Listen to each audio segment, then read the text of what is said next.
Jesus says, "Butterfly and swallow, where both are missing, my blessing is far away."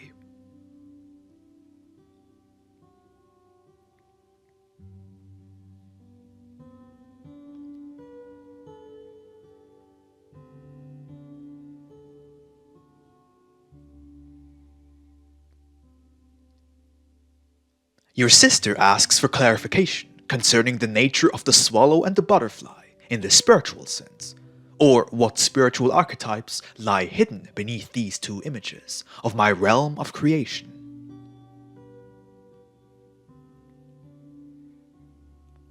Considering I have placed something spiritual in everything, there is certainly something in these two animals as well, as individual members of two genera, which could serve as a sublime example for you humans. Now then, I tell your sister that these two genera of animals occupy different levels, the one among all winged beetles and insects, and the other among the birds that joyfully roam the skies.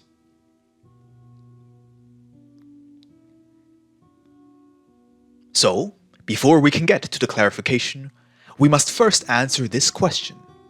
What is the butterfly? You see, my dear child, the butterfly is one of those animals which, like the flying insects, serves as a transitional stage, from the crawling worm or the caterpillar and the bird, forming an intermediary member. And of these, the butterfly in particular is an animal which displays its dependence on the earth elements in its body, and its relation to the specifics of light and the sun in its colorfully decorated wings.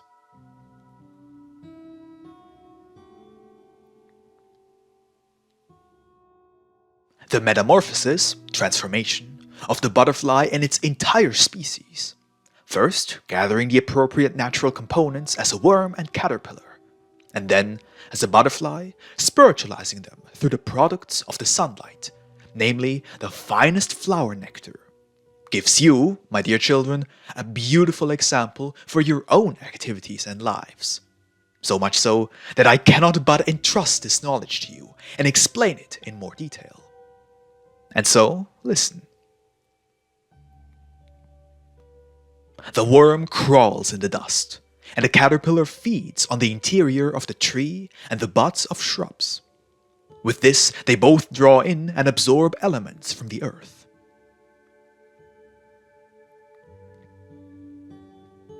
The same is the case with you human beings.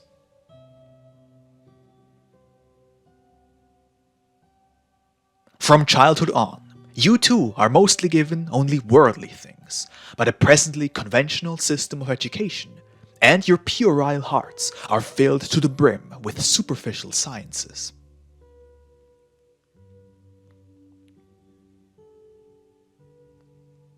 And afterwards, heavily loaded with vain sciences, you move onward to a more mature age, like the caterpillar pupating itself through the winter and taking the next step in its development into an entirely different being. And you? What happens with you? Behold, you too head towards the spring of your lives. Cocooned and entangled in conventional rules of conduct and concepts, you believe that you are in complete accordance with your profession. You only consider the laws imposed on you by the state or custom important. And so, if not a powerful expurgafactor were to come and wake you, you too, like the chrysalis of a butterfly or the larva of a flying insect, would remain what your school and home education made you to be for the rest of your life.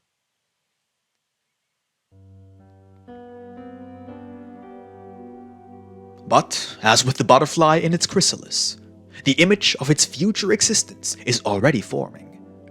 Its body is prepared not to crawl arduously along the ground anymore, but instead to be carried through the air by two light pairs of wings. This is true for you as well.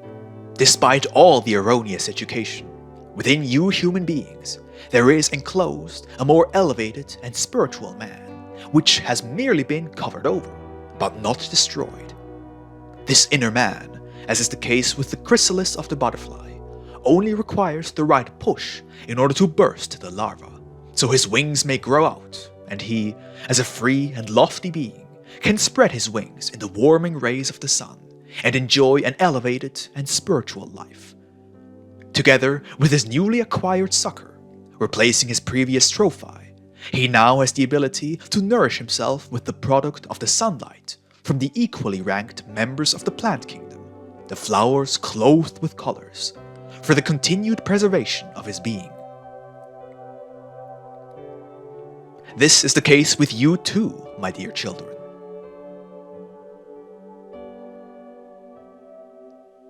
Once the more mature and serious time of your life approaches, I send the warming rays of my love, give the first impulse by way of various sufferings and misfortunes, to break through the tough and worldly crust of learned prejudices, so you may come to understand that, in many cases, what you had previously learned is not enough to give you comfort.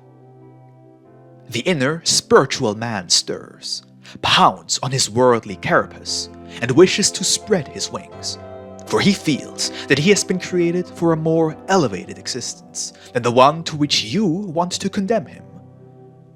The suffering from without, the urge from within, they work together, and with some individuals, the worldly shell which surrounded the spiritual man bursts open.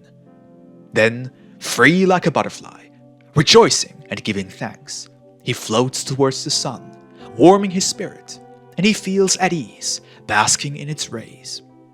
He consumes only the spiritual, the never-fading teachings of my love, the finest flower nectar of my wisdom. What the butterfly is on earth, he becomes in the spiritual heaven, a child of the light, or my child.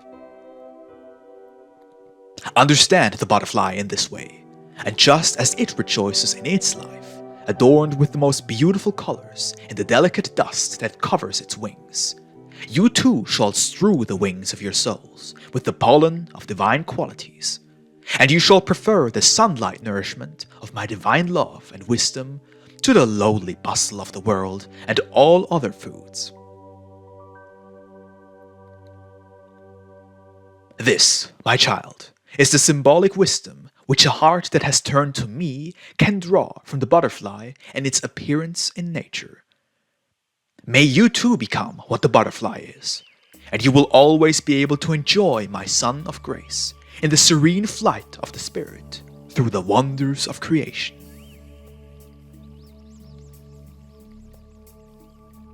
And now we move on to the second animal you took an interest in, of which you wish to know its spiritual significance. So, listen then.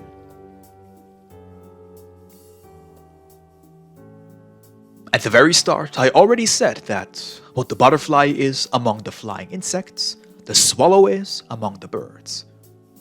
Now, to prove this, we must take a closer look at the genus it belongs to. Behold, my dear child, if there is a spiritual resemblance between animals, it does not mean that all conditions of the one animal are replicated exactly in the other, but that I, as creator, have merely intended an even and regulated advancement in the orders of both genera.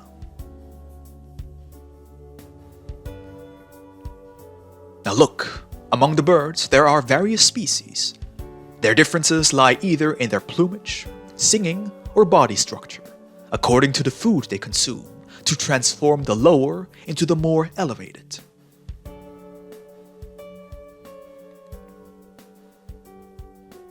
Among this genus, there are animals which draw their sustenance from coarser elements, or which are herbivorous or granivorous, and yet another which lives off of flying insects.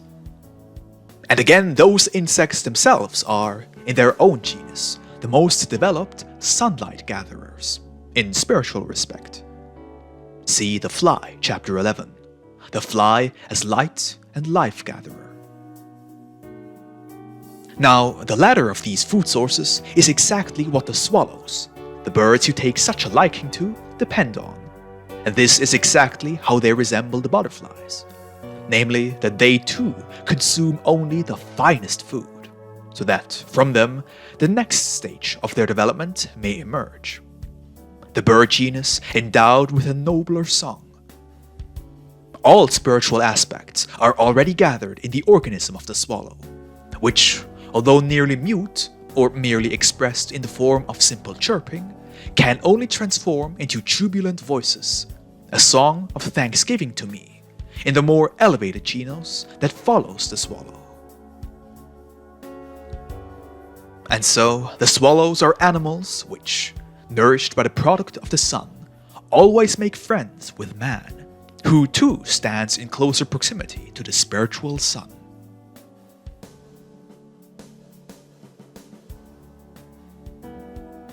The swallows choose human dwellings to build their nests, and by what they feed on, they free you from many other plagues. And although man is cruel against many others of their kind, and kills them, partly to prepare a dainty morsel for his spoiled palate, and partly out of boredom and bloodthirstiness, he is nevertheless more tolerant towards this kind of bird in particular. It is a certain timidity that keeps him from chasing away these animals from his dwelling, these little critters which have approached him so trustingly, and he does not do wrong by them. For as long as swallows are nesting beneath his roof and flutter all around his home, it is a sign that the surrounding air is clean and healthy, where even the flying insects, the swallow's food source, may stay. But if either the swallows or the insects are absent, man can be convinced that disease and death will soon come upon his house and his land. And the same is the case for when the flowers and the butterflies living off of their juices are nowhere to be seen. Wherever both are absent, my grace is distant, and unfortunately, the incorrigible people living there will be chastised, for they have remained deaf to my words of love and mercy. And so, may all of you, my children, be active in my school, so I will not be forced to withdraw my messengers of peace from your world and homes, for then your pleas for help will be in vain. You will be forced to undergo more severe treatment, which, however, I will only be compelled to use once no other option remains. Now, my dear daughter, you have a faint idea of how to look at and understand my nature, as well as all its individual aspects, whenever one does spiritual research.